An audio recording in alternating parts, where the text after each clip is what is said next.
We'll see how this goes. All right, so we're gonna start by working in what, oh, well, first let's get into the My Math Lab thing, okay? So start up your computer, please. I didn't bring my laptop. You know, you've already been through it though, right, for Calc 1, so you'll be fine. I just want to make sure that we can successfully get in there with whoever does have their computer here, so that we don't have, you know, so that I know everything's working. That's the biggest deal right now. And Henry said that'll be new for you, so we'll hopefully have no problem here. Have you ever had a My Math Lab class before where you, okay, so you'll have to sign up for an account too, yeah. My Math Lab? Yeah, so it'd be Pearson My Labs, I think they call it. All right, so are you in there, Kane? And have you already signed up for the class? You already gotten into the My Math Lab thing?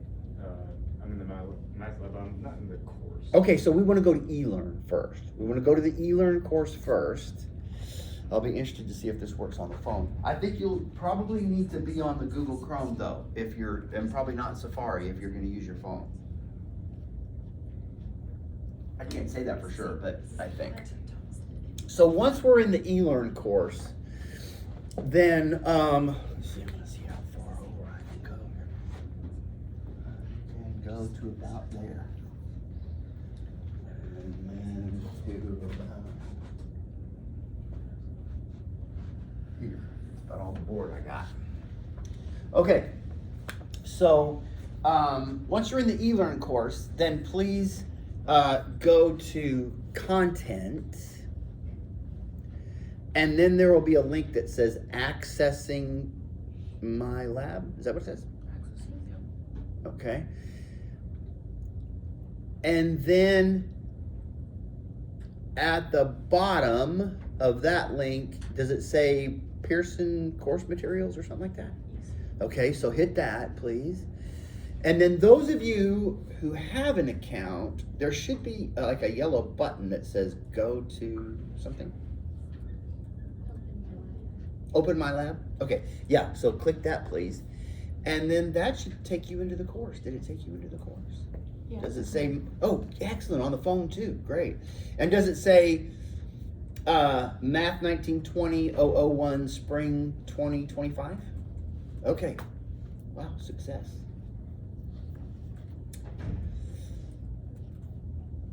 Math what? It should say Math 1920-001 Spring 2025. Okay, anybody having any issues?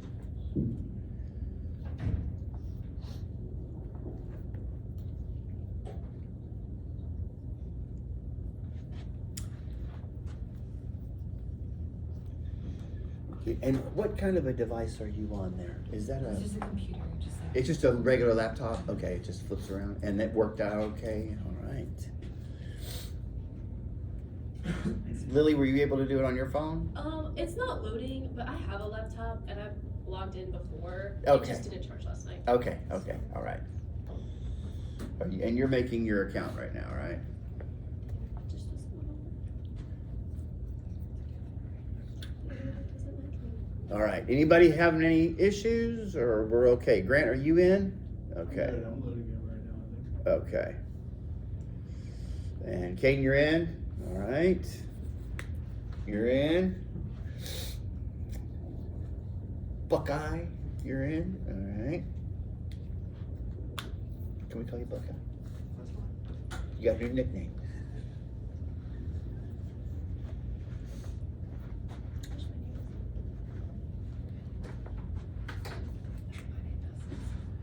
Oh, that's a good one.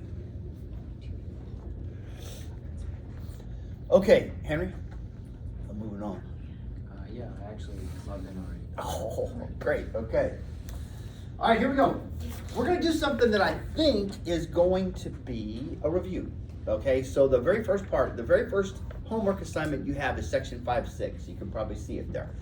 And I think part of it will be a bit of a review, part of it not, okay? Now, what this is half of it is doing U substitutions, which you did in Calc 1, right? And then the second part will be finding areas between curves. Now I think you found the area between a curve and the x-axis in Calc 1, right? Now we're gonna extend that to finding areas between two curves, okay? So here we go.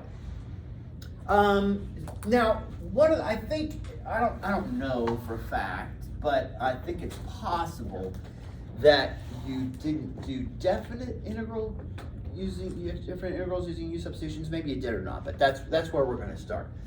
So let's look at this function here and see about doing a U substitution for finding this integral.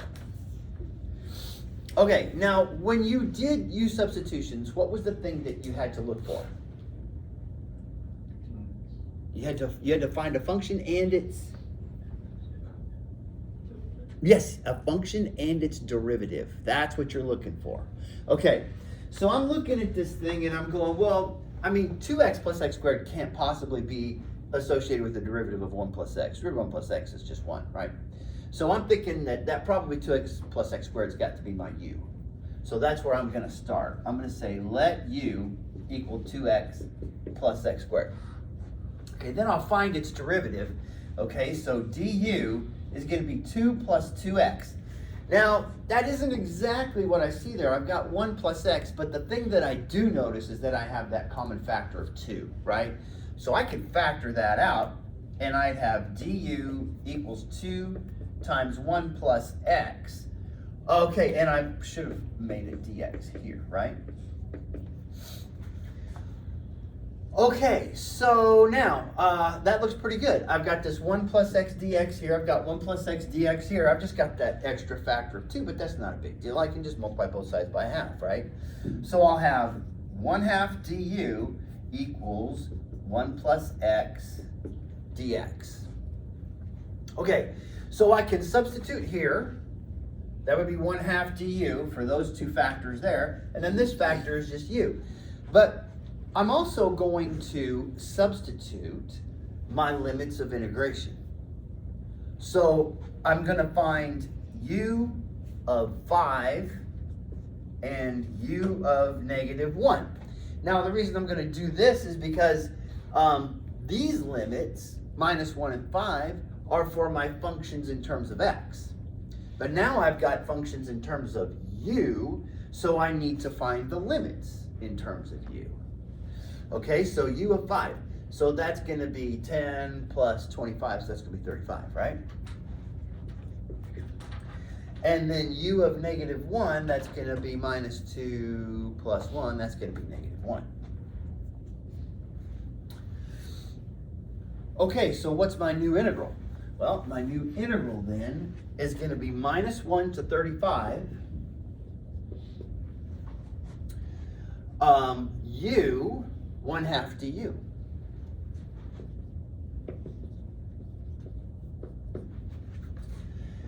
And I'm probably going to put that 1/2 out front, right? So I'll have 1/2 integral -1 to 35 u du. So this is working out pretty good. So let's see, integrating u, I've got 1/2 u squared, right? So I've got 1/2 u squared evaluated from -1 to 35. Everybody doing good so far? Hey, if you see me make a mistake, I will make them. And so, stop me. Don't let me get too far down the line before we fix my mistakes. Okay, so we have 1/4 u squared evaluated from -1 to 35. So this is going to be 1/4 35 squared minus -1 squared.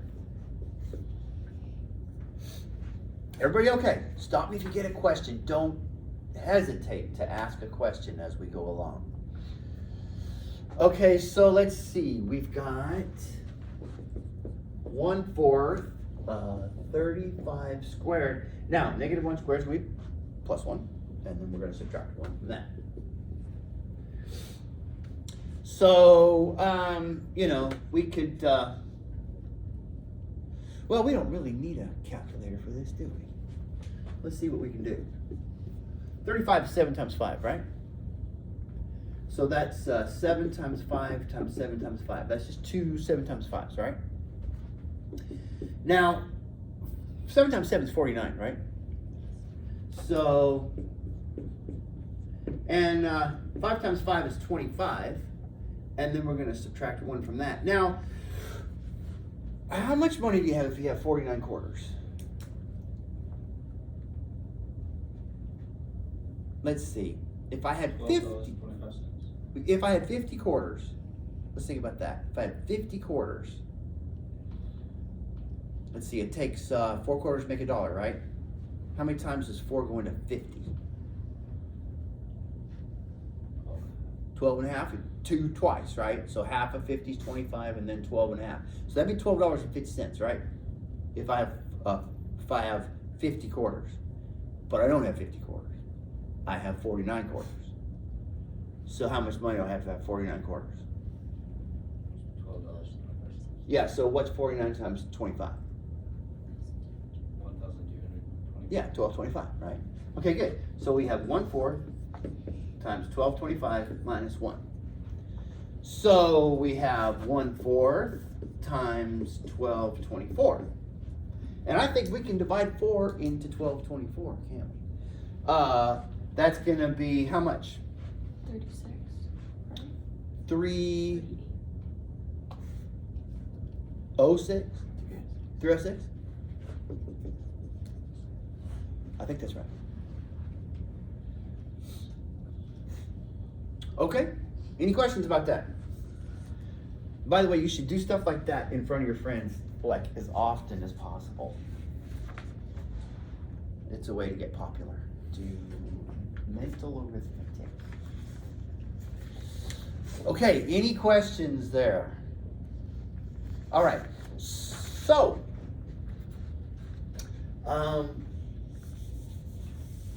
let's do another one.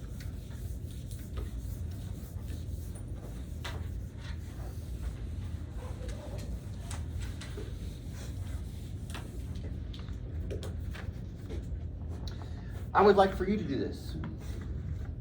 So let's go integral -2 to -6, 4 over 1 plus 2x cubed minus 5 over 1 plus 2x, and then dx. So take a second, work through that. Can't figure it out? Copy up your neighbor's paper.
So did you decide on a u? What's your u?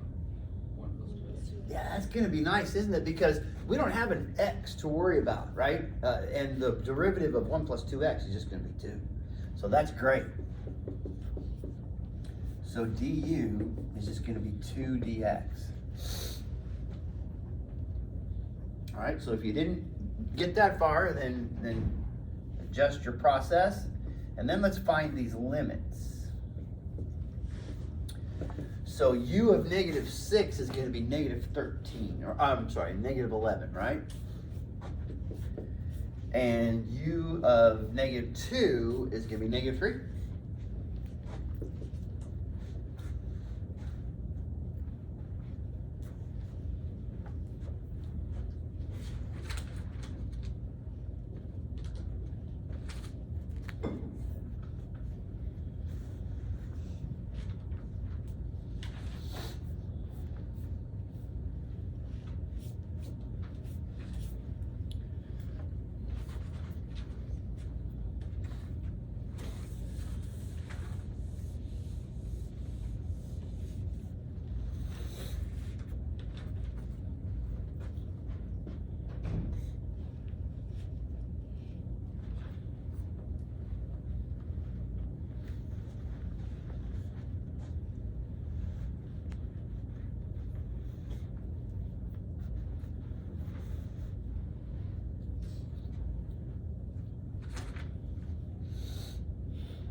So I still gotta think about what to do with that 2dx, right? I've got 4 and 5 in those numerators.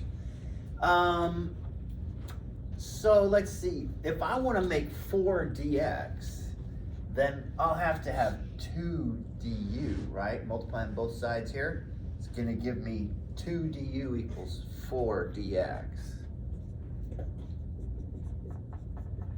Now, that would take care of this one, right? Now, you may want to do this. This is something that helps me in a situation like this, is I might turn this into 2 integrals, because I can, right? The integral of a difference is the same as the difference of integrals. So, I would probably turn this into 2 separate integrals, and that's going to help me to account for how I have to manipulate the derivative here to make it work out. Okay, so yeah, so 2 du is 4 dx. I've got 4 dx here.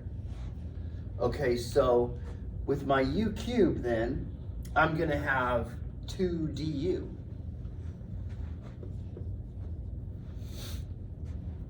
And then, I'll go ahead and make this 2 integrals. All right, now I need 5 dx. Okay, so I got to think about this.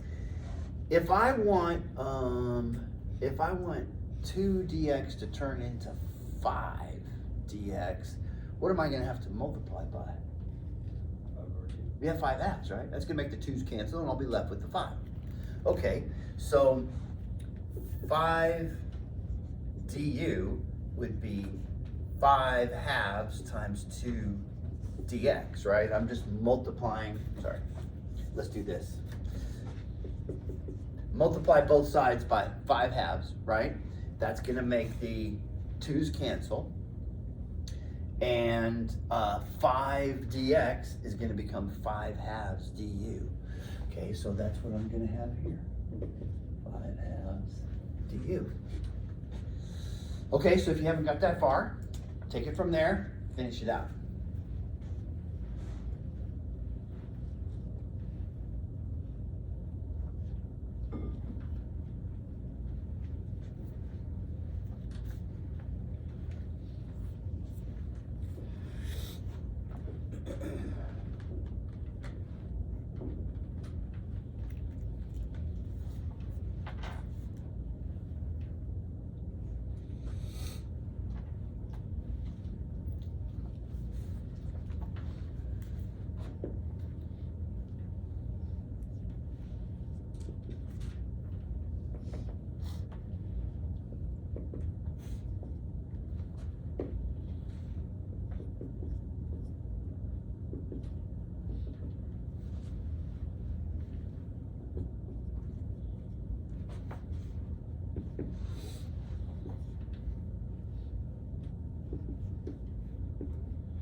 we got a problem, don't we?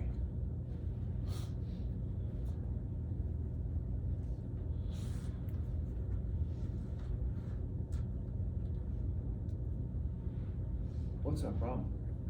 What's your problem?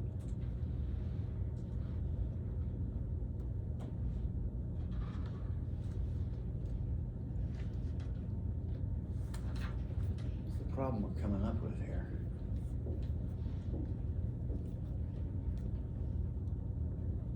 Yeah, using calculator. Or. Well, I mean, no. We might use a calculator to maybe analyze something that's going on here, maybe. I tell you what, let's do. Let's graph that function. 4 over 1 plus 2x cubed minus 5 over 1 plus 2x. So let's use our calculators to do that. So get out your graphing calculator and let's look and see if we can figure out what's going on here. What's the issue? Is anybody seeing the issue here? Can't take the log of the. Yeah, it looks like we're going to be having to take the log of a negative number. We got a problem. Okay, so let's graph this thing. So, however you want to, do that on your calculator. I think we all know how to graph these things, right?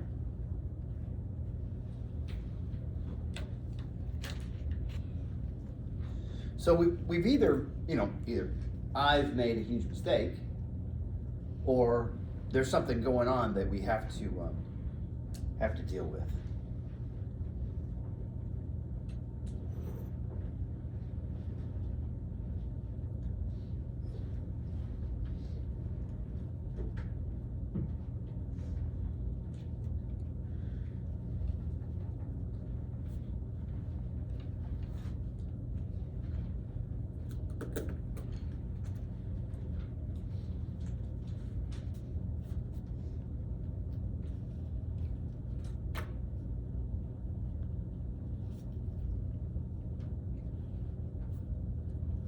What do we know about a function that looks like that?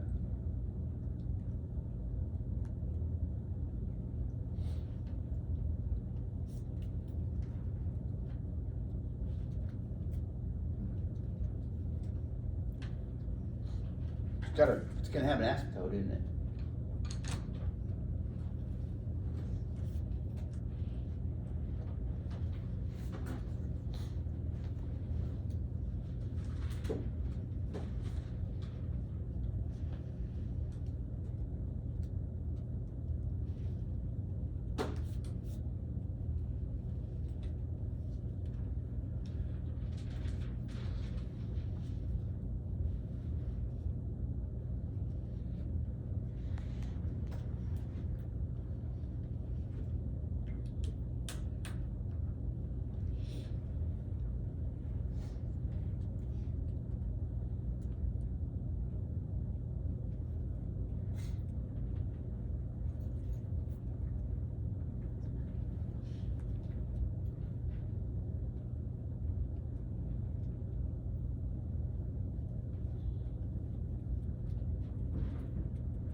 So do we have an error somewhere or something? Because when you look at the function, when you look at the graph on your calculator, what do you see?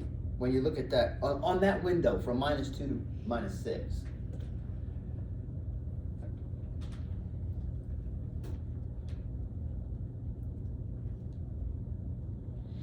What do you notice?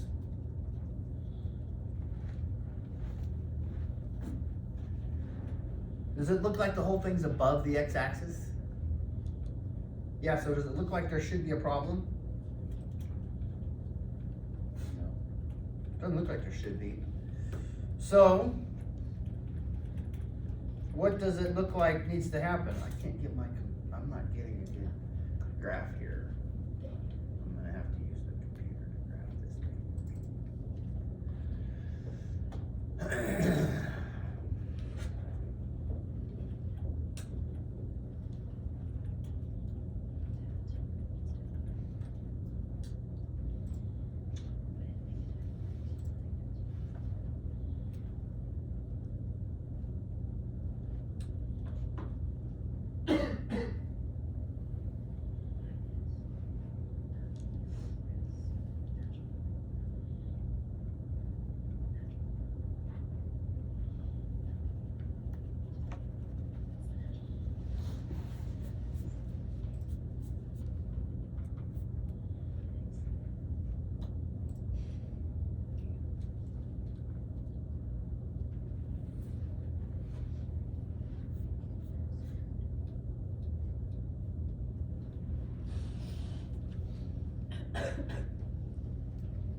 What's the problem? What have I done wrong?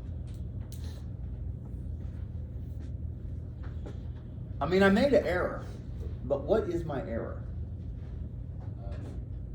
I could be completely making this up, but I thought that the antiderivative of 1 over x is the natural log of the absolute value of x. Very good. Okay, so this is a common thing that we forget. So we're looking at the graph and we're going, I don't know, man, this thing is all above the x-axis. There's no discontinuity in that region. So it seems like I should be able to do this integral. And I wanted to make sure that we, that common errors that we make, that we kind of keep them in mind and don't make them. This should be absolute value of u. So that should be like this. Now it works out good, right? All right, so what do we got here? We got -1 over u squared, evaluated from -3 to -11. I'm not gonna finish evaluating this. You guys can do that. You guys can evaluate these things. Natural log of, now this is gonna be -11 plus 3 is going to be -8, but the absolute value of that is going to be 8, right? So you guys can finish evaluating that out. You've done a lot of function evaluation by now. Okay, any questions? All right.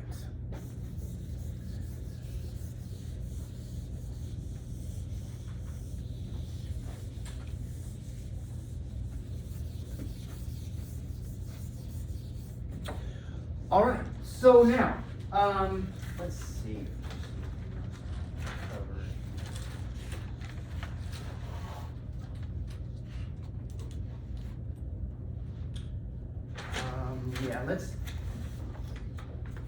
What we really need to get to here is the area between curves.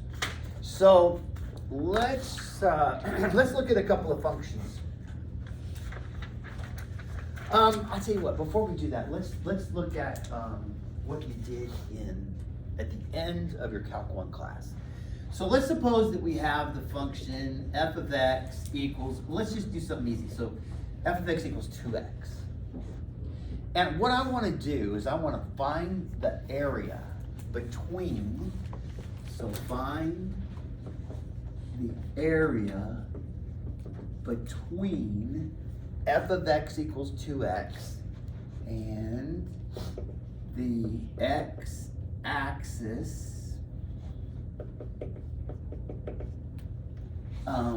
from x equals 0 to x equals 2.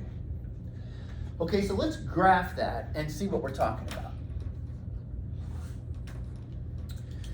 Okay, f of x equals 2x. That's not hard to graph. That's just a line where the y-intercept is 0 and slope of 2.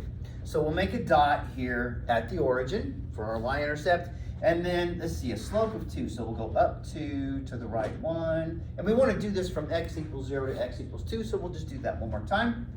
Up 2 to the right 1, make another dot, and so I'm supposed to find the area between that line and the x-axis from here to here. Well, that's just forming a triangle, right?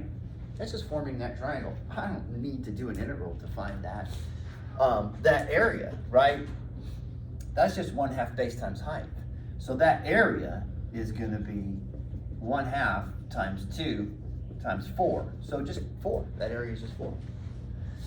Okay, but we don't always have nice straight lines like that, right? Usually it's curved. But let's just see how we might use an integral to do this, and we can do this with something that's as simple as a straight line. I'm just going to draw a representative angle there, just rectangle, just somewhere in the thing. And you guys remember doing this? You did Riemann sums, right? You took however many rectangles you would have, and so let's see then how we would find this area. So that rectangle right there, I could say has a width of delta x, right? So just the difference between the left end and the right end of that interval on the x-axis. And I'm going to say that it occurs at some x sub I, somewhere in that interval from 0 to 4. And I don't know what that x value is. And then I can look at it and say, well, the height of that rectangle would just be whatever the distance is from the x-axis to that dot where it hits the line, right? Well, that's just going to be f of x sub I, just the function evaluated for that value of x. Okay, so, well, the area of a rectangle, that's not hard to find, right? So the area of a rectangle, and I'll call this a sub I, because I'm going to make more than one rectangle, right? I got to make enough rectangles to fill up that whole triangle right there. So the one that we're looking at there, the ith one, would have an area of just, that delta x times that height right there, right? So f of x sub I times delta x. Okay, well, f of x sub I, well, our function is f of x is 2x, so that's just 2x sub I delta x. So that's the area of that one rectangle. Okay, but I need a bunch of them, right? And then I'm going to add them up. Like I'm gonna put a bunch of those rectangles in there, and I'll add them up. So if I add up n of them, so the sum from I equals 1 to n, so I could have my first one, and my second one, and my third one, and my fourth one, whatever n is. Well, that would just be adding up all of these 2x sub I delta x, right? Okay, and then depending on what n is, I could refine my approximation of that area, but that's just an approximation of the area of that region, right? So an approximation of the total area would just be finding the area of each rectangle wherever it occurs, and then adding them all up. Okay, so basically that's just doing this. That's just taking n of these rectangles and adding them all up. But we did this in Calc 1. We know what the problem is here. We've got some of these rectangles are, there's a bit below and a bit below and a bit below and then a bit above, a bit above. It's not exactly the same. It's not the exact value. It's just an approximation. I'll add them all up and I'll be off by a little bit. So how do I eliminate that error? Well, I would do it by using infinitely many rectangles, because then their width is 0 and there's no distance between these points where they hit the line. Okay, so that's not a problem. We've done that for sure. we just let the limit as n goes to infinity of that sum then represent our area. And that's not an approximation anymore. That'll be exact, because all of that area that is in the error of our approximation is gone. So there's no more error anymore. All those little spaces are gone. Is everybody okay to this point? Kind of remember this from Calc 1. All right, but that right there is the definition of an integral, isn't it? So I have an integral from 0 to 2x dx. Okay, so then that's going to be x squared evaluated from 0 to 2. So 4 minus 0, or 4, which is what we already knew it to be, right? Because it was a nice straight line. Okay, what if it's not a straight line? And what if the bottom isn't the x-axis? So let's see. What if we're gonna be asked to find the area between, or bounded by, f of x equal to minus x squared plus 4 and f of x equal to, I'm going to get this right, f of x equals,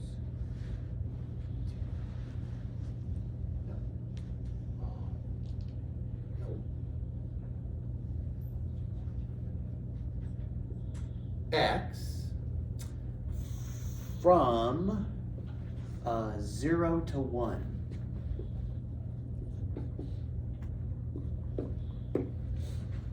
So from x equals 0 to x equals 1.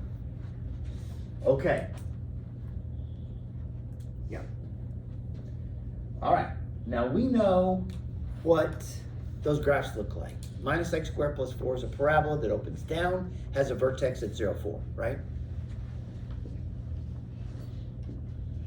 Right there. Opens down. X is going from 0 to 1, so I don't care about the left side of that thing. I only care about the right side, right? Let's see, that thing would hit the x-axis at x equals 2, right? So it'd look like that. Okay, now, but I have another function, f of x equals x, and that's just a line that does that right there, right? The only reason I'm drawing it in the first quadrant is because I don't care about the rest of it. I'm just going from 0 to 1. So actually then, what I'm looking for is the area between those two curves from 0 to 1, like that. I'm looking for that area right there. Now I can think of a couple of ways to find that. I could do what we did here, except with the parabola from 0 to 2, and then I could find that area in there and just subtract it off, couldn't I? But I don't. That's going to be more work than I want to do. I want to do it, slicker. I want to do it the way the cool kids would do it. So let's see what they would do. So I think what I'm going to do, let's do this. I probably should have called that g of x, so that I can label one of these f of x and the other one g of x. Okay, now what did we do over here? We found the area of a rectangle. Now the convenient thing was that the bottom of it was the x-axis. So all I had to worry about for the height, right, for the area is height times width, all I had to worry about was just the function, right? Okay, so over here, it's a little bit different. The height, I'm gonna notice, is consistent from the beginning of that region to the end. In other words, the curve, the parabola is on the top, and the line's on the bottom, all the way through there. Okay, that's very convenient. Because what I can do is I can draw a representative rectangle somewhere in that region. So here's my x sub I. And I'm going to draw a representative rectangle right there. And that representative rectangle will have a width of delta x, just like before. Okay, but I got to think a little bit harder about the height of that thing. So any one of these rectangles would have, let's see, the height is going to be, well, it's the distance between those, isn't it? It's going to be the top minus the bottom.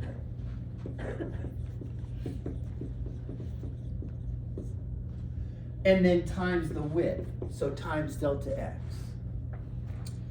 Okay, but I need all of this to be in terms of x, right? I don't need it to be in terms of top and bottom. That doesn't really help me. I need for this to say what the top is in terms of x.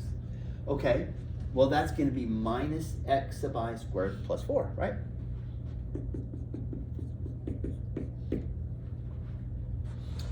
Now, what's the bottom? The bottom is going to be x. And then times delta x. Okay, XI. I'm sorry? Is it not XI? Xi, yes, sorry. Very good, very good. Okay, so let's see. That's one. I can approximate the whole area with n of those, right? A finite number of them. Which, you know, I could do practically if I wanted to decide on a number of for n, a number of rectangles, but I don't want to do that. I want infinitely many of those so that I eliminate that error. Okay, so rather than having an approximation, I can have an exact representation of that area by finding the limit as n goes to infinity of this sum. I equals 1 to n minus xi squared. And you know, I think I'm probably going to put them in order because that's just easier for me to look at. So minus xi squared minus xi plus 4 delta x. But that is an integral, right? So this area would be the integral from 0 to 1 minus x squared minus x plus 4 dx. So take a second and evaluate that, please. And let's see if we all come up with the same thing.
Is this how we started?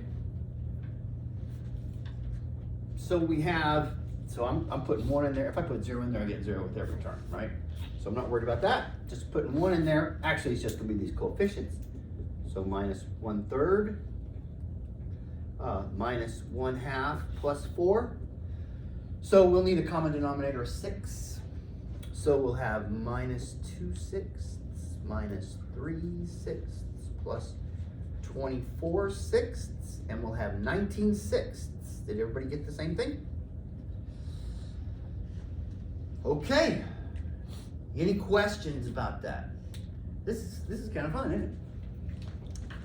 Let's do some more of that. What if, didn't like that. What if we don't have a consistent top and bottom all the way through the region? What if we have something that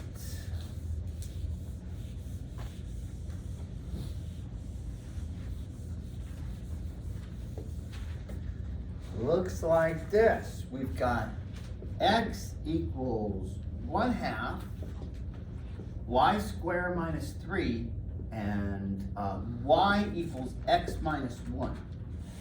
And all I'm told is I'm supposed to find the area bounded by those curves. That's all. Doesn't, not from anywhere to anywhere, just bounded by those curves.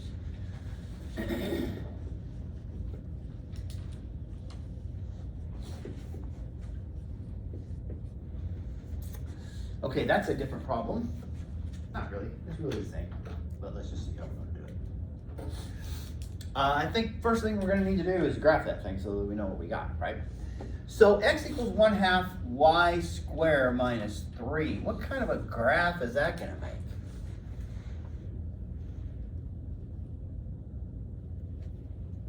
By the way, I am gonna call names, and you may or may not know the answer, and that's totally fine. And if you make a guess and it's wrong, that is just as productive as it being right, probably more. The best thing you can do in the world is make mistakes, because then you remember what not to do and you learn better what to do. So, you know, your jobs that you're gonna have are gonna be think hard, think on your feet, consult with colleagues kind of jobs, and you can't have an ego so big that it's bad to make a mistake. You got to be able to work through mistakes. So when I call on you and you're stumped, that's totally fine. Don't be embarrassed, because probably everybody else is too. It's just a matter of us communicating and working through problems. So tell me your name. Tyler. What kind of a graph does that make? Well, make a guess. What does it look like it would make? If the x and the y were switched, what do you think it would make? Like if it was y equals 1/2 x squared minus 3, what form would it be? It'd be quadratic, wouldn't it? And what kind of a graph do you get when you graph a quadratic? Starts with a P, ends with a parabola. Yes, good. But what's the difference here? That one is not y in terms of x, x in terms of y. So instead of opening up or down, it'll open. Yes, it'll open left or right. Now, since that 1/2 is positive, does it open left or right? You got a 50% chance. Go ahead and make a guess. Right. Good job. Yes, very good, very good. Okay. So, but I got to figure out like where the vertex would be, right? Well, let's see. How do I do that? Well, I tell you what. If it was the other way. Oh, I can't write it. If it was y equals 1/2 x squared minus 3, where would the vertex be? Remember your form? Y equals a times x minus h squared plus k.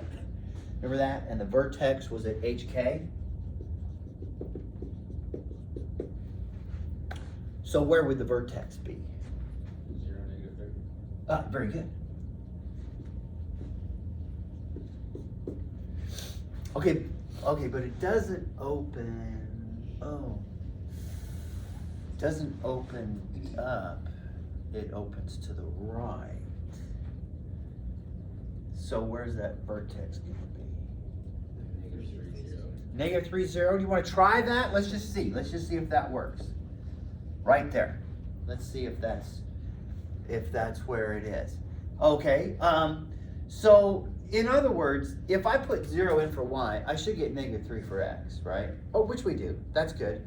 Now, the thing that we know is that parabolas are symmetric on either side of the line of symmetry, right? Which has to do with where the vertex is, and since this one opens to the right, it'll be a horizontal axis of symmetry. So in other words, if I was to put 1 or -1 in for y, I should get the same thing for x, right? Both cases. So if I put 1 in for y, I'm gonna get 1/2 minus 6/2, right? So that's gonna be minus 5/2. How big is minus 5/2?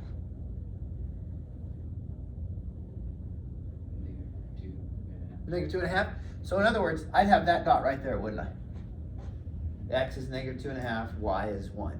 What if I put -1 in for y? Well, that's still gonna be +1, right? And then 1/2 minus 6/2 is still minus 5/2. So do we feel pretty good about where we put that vertex? I think I do, because it's symmetric on either side of that line of symmetry, of that axis of symmetry. So there we go.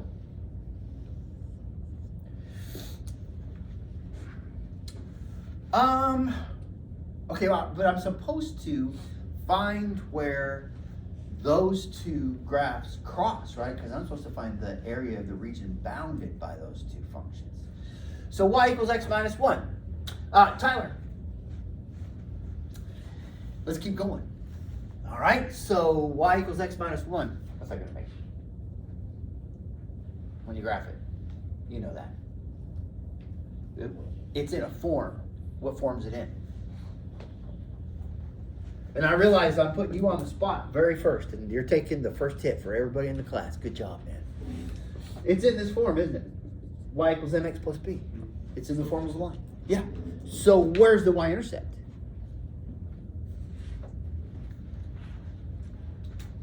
Right there, right? -1. And what's slope? It's 1, right? So I'm going to go up 1 to the right 1, make a dot, right? So here's what we got. We got that line there and that curve there.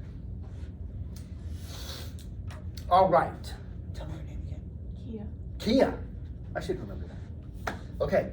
So, Kia, do I have the same graph on top as I do on bottom throughout that entire region? Like over here, what's on top and what's on bottom? The same line. Exactly. And what about over here? It's 2 different lines. Yeah, so I don't have that, do I? Okay, that's not gonna work. What we did before is not gonna work, is it? Okay, but what if I drew, instead of a vertical rectangle, what if I drew a horizontal rectangle? Now, Kia, is it the same thing on the right as it is on the left all the way through that region if I go up and down instead of left and right? Yeah. Yeah, it is, isn't it?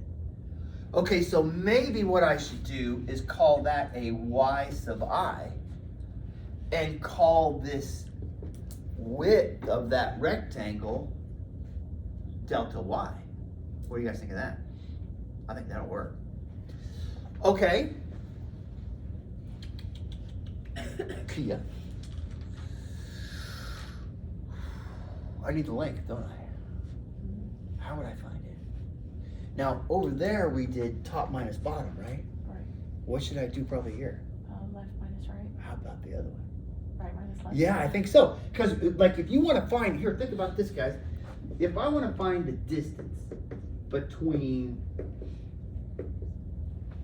1010 and -2, how do I do that? I subtract -2 from 1010, don't I? I take the right number and I subtract the left number to find a distance. It's like the y2 minus y1 over x2 minus x1 in your slope formula. So what do? I go right minus left. Okay, so one of my areas then would be the right-hand side minus the left-hand side times delta y. Okay, good. All right, so, wait a second though. What's on the right? All the way through? X minus one. The line, right? Yeah. What's the problem with it in its current form? It's a function of x. Yes, I need it to be y, don't I? Because everything else is going to be in terms of y. So all I'm going to do is add 1 to both sides. So I'm going to say, okay, x is equal to y plus 1. Now, does that make sense? Here, let's think about this. I'm going to do that value, that x value, we'll call it x of b, minus that x value, we'll call it x of a. Those are x values, right? So I need to subtract an x value from an x value, not a y value from a y value. And so those x values need to be in terms of y. Okay? All right, so here we go. So one of these things then is going to be yi plus 1 minus 1/2 yi squared minus 3. Now, a common error that will occur when you do these problems is forgetting to put differences that have multiple terms in parentheses. If you don't, then that minus 3 doesn't change its sign, right? You gotta remember that when you subtract more than one term, you get parentheses on there. Okay, good. So let's see, we can simplify this thing a bit. We'll have yi plus 1 minus 1/2 yi squared plus 3 delta y. So let's see, we could, write it in order and add the 1 and the 3. So we'll have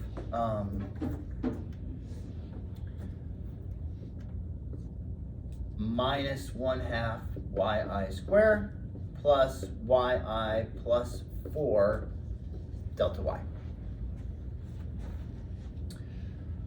Okay, that's one of them. I want a bunch of them, right? So I'll add a finite number of them. So I'll have the sum, I equals 1 to n. This will be an approximation for a, right? Minus 1/2 yi squared plus yi plus 4 delta y. That's an approximation. I want the exact value. I would get the exact value by adding infinitely many of those rectangles, which means then that n has to go to infinity. I have to get infinitely many of these rectangles.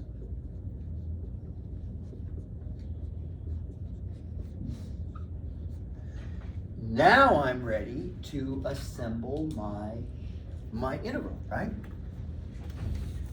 Except there's going to be a problem and we'll have to figure out what to do.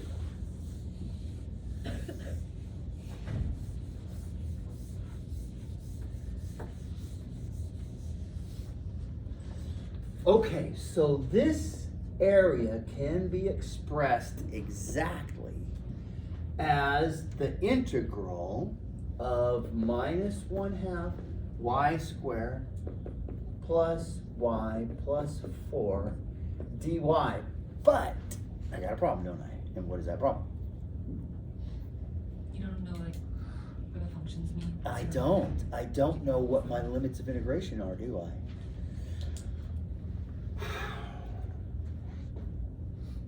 Now, do those limits of integration go from left to right or bottom to top? Am I stacking rectangles left to right or on top of each other? Yeah, I'm stacking my rectangles this way. So my limits of integration are gonna be where I start stacking to where I stop stacking, right? That's important.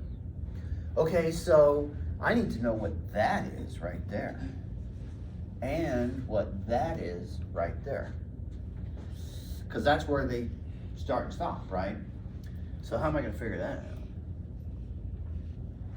Solve the system of equation. That's all it is, isn't it?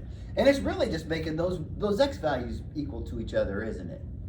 Okay, so I'll just say then, 1/2 y squared minus 3 equal to y plus 1.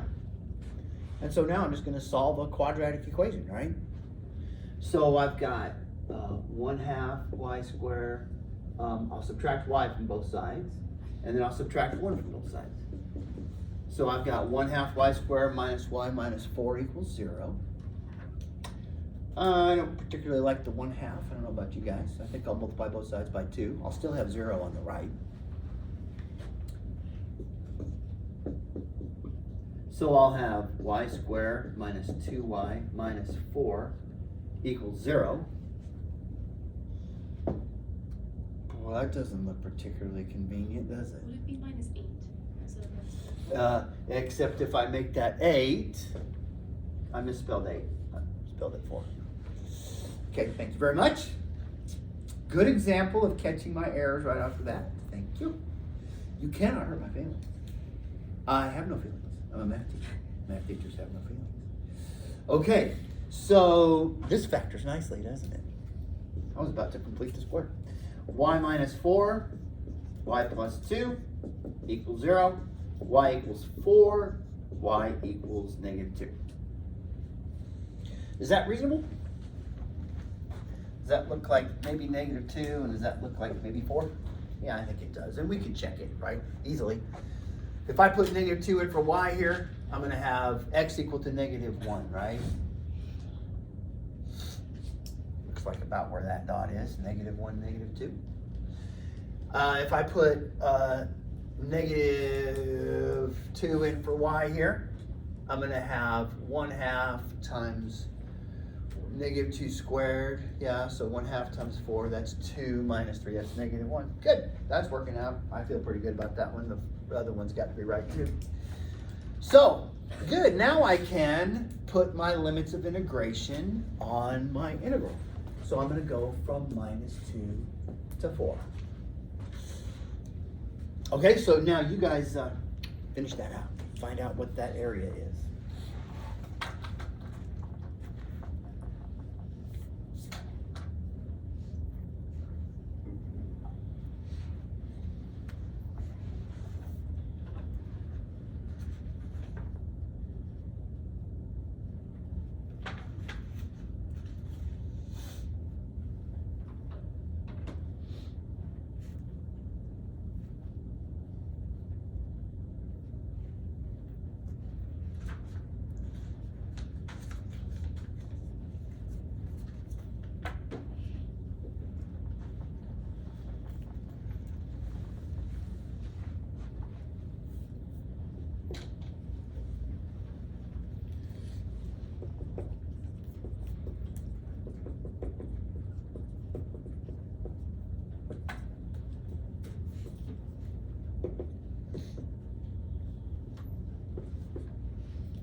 Hopefully I did that right. I got 62 thirds. Anybody else get that? No? I probably made an arithmetic error somewhere. Let's see.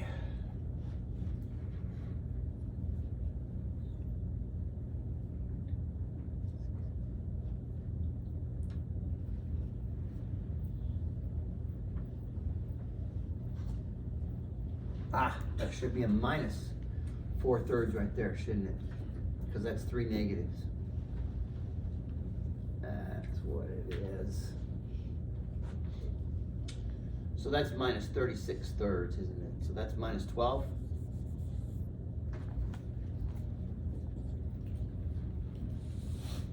I'm having a hard time believing that that's a whole number. Anybody get that? Anybody get 18? I did. Oh, okay, so maybe we did do that right. Okay, any questions?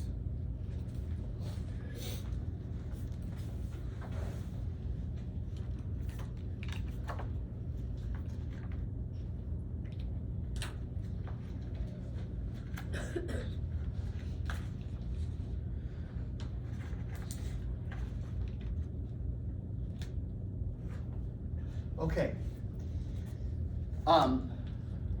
I have one for you guys now. I'm not even gonna start this one. I'll let you guys do it. It's gonna be similar. Just to give you a hint, it'll be left to right.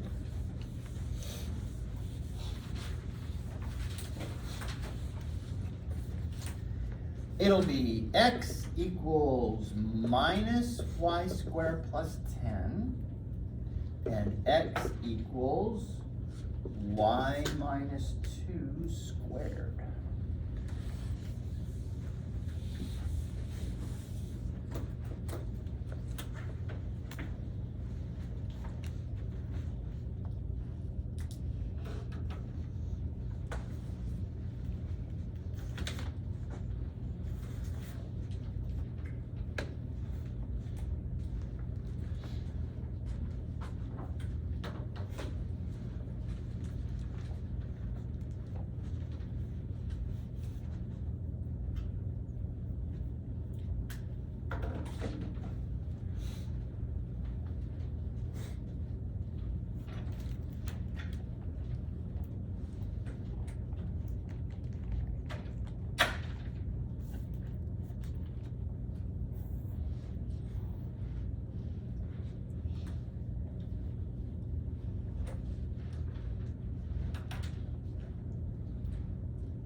Are you guys finding the same thing I am here?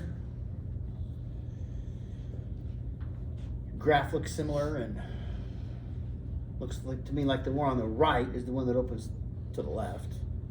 So minus y squared plus 10. And then the one that's consistently on the left is the one that opens to the right, and that's y minus 2 squared. And I think I'm gonna simplify that in here a bit, make it a little bit easier for me to look at.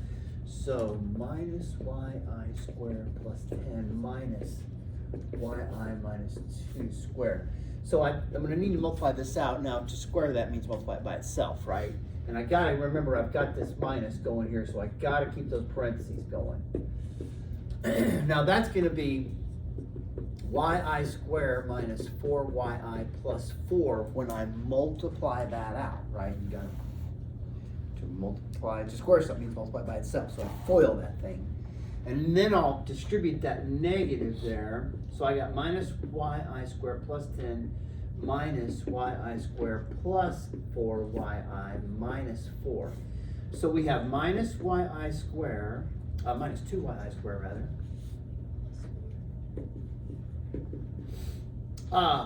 Plus 4yi minus 14. Anybody get that? After multiplying all that out? So I'll rewrite this. How did the positive 10 change to a negative 10? Well, good question. What did I do? Oh, okay. On the green side? You just can't see. It's real Okay. small.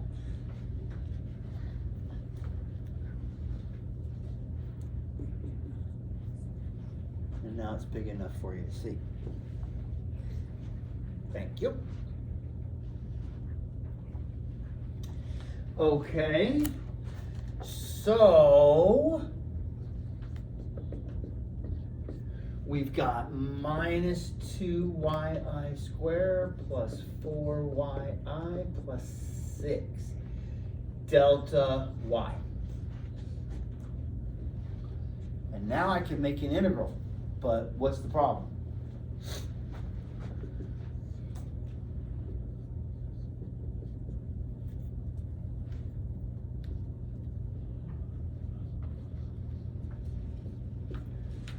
What's my remaining problem? You have to find the midpoints. Yeah, the limits, huh? Okay, now, are these limits gonna go like from 0 to 10? No, why not? Because you're going bottom up instead of left. That's right, I'm stacking those rectangles from bottom to top, not from left to right. So my limits of integration need to go from bottom to top. Good.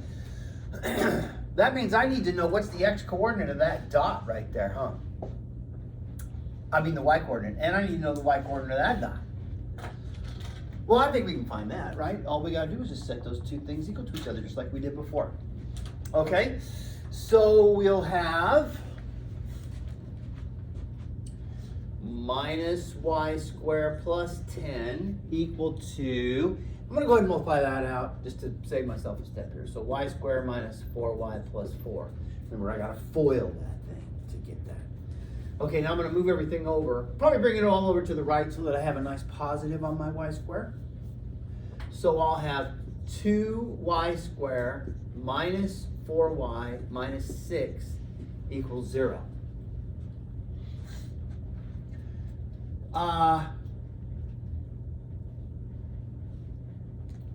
No.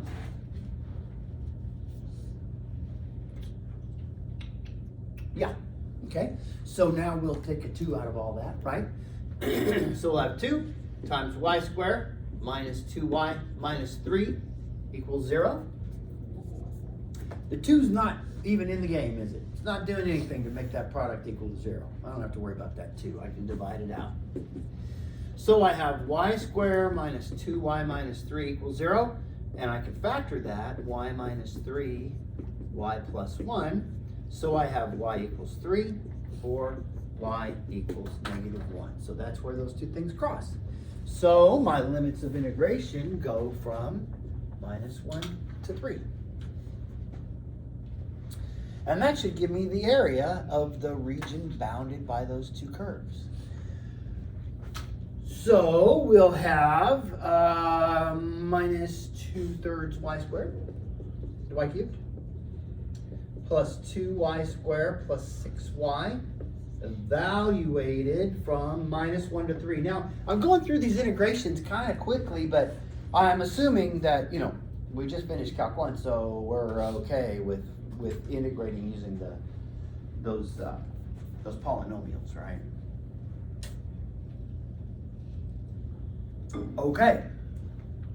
So let's see, we've got minus 2/3 times 3 cubed plus 2 times 3 squared plus 6 times 3 minus 2/3 times minus 1 cubed plus 2 times minus 1 squared plus 6 times minus 1.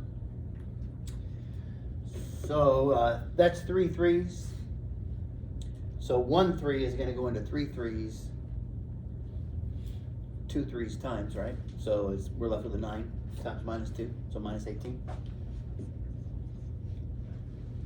Plus 18. Plus 18. Now, that's 3 negatives. So that's going to be minus 2/3. That is going to be minus 2. That's going to be plus 6, I think. So we have 18 and 20. 6 is 24, minus 2 is 22, minus 2/3. So we need thirds, right? So that's going to be 66 thirds minus 2/3, so 64 thirds. Anybody get that number? Good. You got negative? I got negatives. Yeah, you're wrong. Yeah. I'm right. Yeah. So where did you go? Oh, do you think maybe this is 3 negatives? Yeah, I probably just forgot a negative. And did you get your limits? Now, it would have been negative had you switched those by any chance. Oh, yeah, that's what I did. Okay. Yeah, there it is. Okay, stop doing that. All right. Good, and that's an excellent mistake to make because now we remember, watch for that, right? Anybody seen Meet the Robinsons? That's an awesome movie, isn't it? And what's the best part of that movie? Is when that guy is so bummed out about making mistakes and they're all happy because he made a mistake. Anybody play sports? I know a lot of us play sports, right? I mean, if you're going to play sports to the best of your ability and like go all out and go 100% all the time, you're going to take risks, right? The only way you can benefit your team is to take risks. And if you take a risk, you are incurring the probability of making a mistake, right? You make that mistake, get coached up, don't make that mistake again, and go on and get better. So don't be afraid of mistakes. Make lots of mistakes. Okay, any questions about any of this?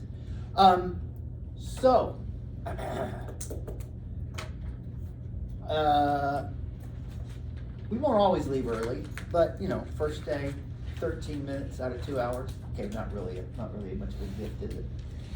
But if there's no questions, so this was section 5.6. Here's my recommendation: is that you go and you look at section 5.6 now. Don't wait till the day it's due. You probably won't be able to finish it, and you're probably going to forget a bunch of stuff between now and then. So look at it today. Get started today. And today's Tuesday. Let's say we come back here on Thursday at 9 and do some more of this. All right. Have a good day.